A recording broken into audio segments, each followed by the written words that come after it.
Նոր Նորքի թաղապետի պահվածքը ինչպես կբնութագրեք։ Հայոյանքներ հնչեցրել եւ հետո արդեն բռունցքներով հարվածել է ակտիվիստին։ Խնդրեմ չեմ ցանկանում անդրադառնալ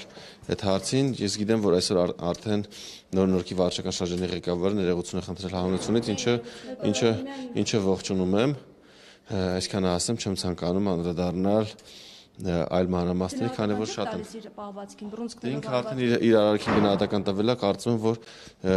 անիմաստ եմ կողմից գնահատական տալ։ Նրանք պետք է արվի։ Ստացել հեռացնելու համար ու շարունակում է պաշտոնավարել։ Նիկոլ Փաշինյանը Կներեք, չեմ ցանկանում անդրադառնալ SMS-ների ճիշտն ասած դա թիմի տիրույթում է ու ճիշտ չի, որ ազգային ժողովի падգամավորը անդրադառնա թիմին, որտեղ թիմը անկախ է եւ ոչ գործադիրի ազդեցության տակ է, ոչ էլ parlamenti ազգային ժողովի իմ կողմից որևէ բան ասելը կլինի միջամտություն։ Ես ուղղակի մենք ազգային ժողովով ցանկացած գործողություն, ցանկացած խնդիր կարող է ստանալ քրեա իրավական գնահատական, եթե այդպեսին կա։ Եթե այդպեսին կա, դրանց ավելին ճապած։ Տեսեք, դա պետք է արդեն տա վարույթ իրականացնող մարմինը, թող վարույթ իրականացնող մարմինը պատշաճ գնահատականը տա եւ եթե որևէ մեկը որևէ օրենքի խախտել, չեմ ուզում այս դեպքի վրա ֆիքսվենք, ընդհանուր առմամբ ես արդեն ասացի, որ ողջունում եմ, որ վարչական շրջանի ղեկավարը ներողություն է խնդրել հանրությունից, շնորհակալ եմ։ Այո։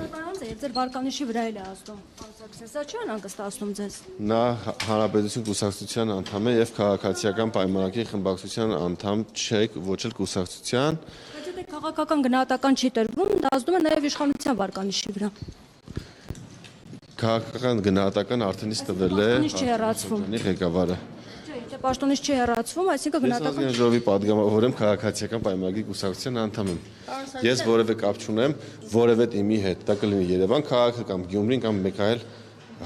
տեղական ինքնակառավարման մարմին։ Թիմերը ձևավորվում են տեղական ինքնակառավարման մարմինների մասին օրենքով եւ